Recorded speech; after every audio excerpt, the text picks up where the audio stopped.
अब हमें कहीं की यात्रा करनी होती है तो सबसे पहले हम अपनी जेब से मोबाइल फोन निकालते हैं और उसमें गूगल मैप में जाकर ये तय करते हैं कि हमें कितनी दूरी तय करनी है और हमें किस रास्ते का चयन करना होगा। ये आज के युग की बात है, लेकिन हम आपको बताएंगे कि आज से 400 साल पहले किस तरह का गूगल मैप चलता था, किस तरह से लोग दूरी नापते थे, किस तरह से दिशा का चयन होता था, वो भी बिल्कुल साइंटिफिक तरीके से। हम इस समय NH-44 पर मौजूद हैं और यहीं पर हम आपको बताएंगे कि किस तरह से अब ये गाड़ियां आप देख रहे हैं जो अपने गंतव्य स्थानों पर जा रही हैं, इनमें से अधिकतर जो है गूगल मैप का इस्तेमाल करते हैं ताकि उन्हें रास्ते की सही जानकारी मिल सके। लेकिन आज से 400 साल पहले, 500 साल पहले भी इसी तरह के गूगल मैप का इस्तेमाल किया जाता था, लेकिन वो गूगल मैप कुछ और था जिसको नाम दिया गया था कोस मीनार। ये आप तस्वीर देख सकते हैं, ये एक कोस मीनार की है जो NH-44 पर बनी हुई हो। ऐसी कोस मीनार आपको हाईवे किनारे बड़ी संख्या में देखने को मिल जाएंगी। कोस मीनार का क्या महत्व है वो भी आपको बताएंगे, लेकिन सबसे पहले बात करें कि कोस मीनार नाम क्यों पड़ा है।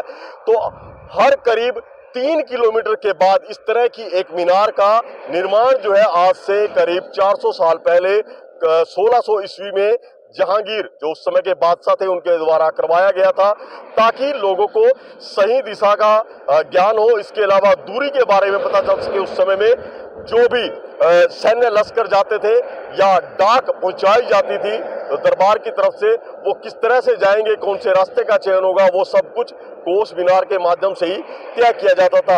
अब इसके बाद देखिए कि किस तरह की संरचना जो है कोस मीनार की ये बनाई गई है, क्योंकि काफी इसमें वैज्ञानिक तथ्य जो है शामिल किए गए इस कोस मीनार में।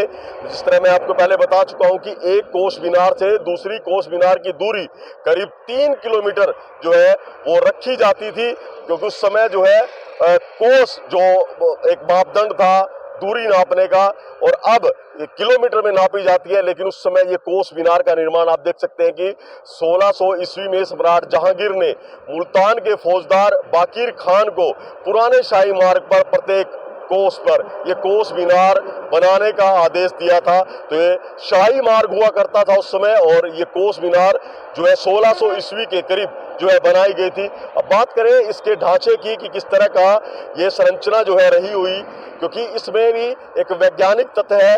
अष्टकोणीय ये पूरी संरचना है, करीब 30 फीट ऊंची इस तरह का गुंबद जो बनाया गया था, और इसी को कोस मीनार का नाम दिया गया था। 8 अलग अलग फलक है, क्योंकि उस समय जो पूरे दिन का समय है उसको 8 प्रहर में बांटा जाता था। उसी के अनुसार अष्टकोणीय ये कोस मीनार है और 8 अलग अलग फलक है।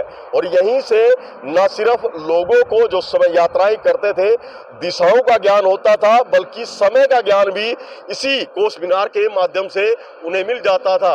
और कितनी वो दूरी तय कर चुके हैं और कोई भी गंतव्य स्थान कितनी दूरी पर है, वो सब कोस मीनार के माध्यम से ही उनको इस तरह की जानकारी मिलती थी। तो ये आज से 1600 ईस्वी जो पुराना एक तरह का गूगल मैप है जो लोग उस समय इस्तेमाल करते थे, आज के गूगल मैप की तरह ही हम आपको और भी तस्वीरें दिखाएं कि किस तरह से अब जो है इसको संरक्षित स्मारक जो है घोषित कर दिया गया पुरातत्व विभाग की तरफ से।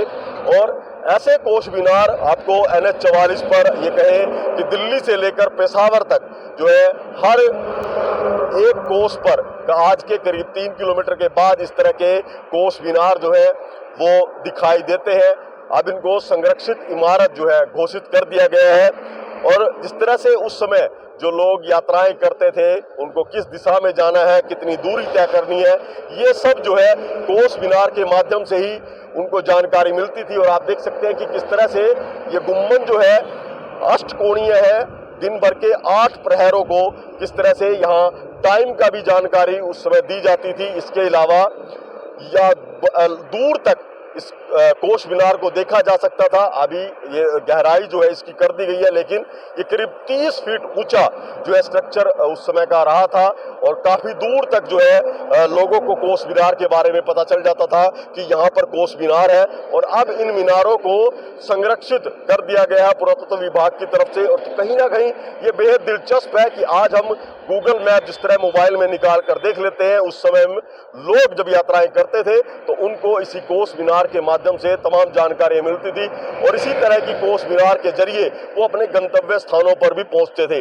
तो ऐसे में अब आप जान सकते हैं कि उस समय भी काफी साइंटिफिक तरीके से यात्राएं होती थी ताकि उनको दिशा का ज्ञान भी रहे, ताकि उनको दूरी का ज्ञान भी रहे। इसी तरह की कोस मीनार उसमें ये माध्यम हुआ करती थी यात्राओं का। करनाल से महेंद्र सिंह, इंडिया न्यूज हरियाणा।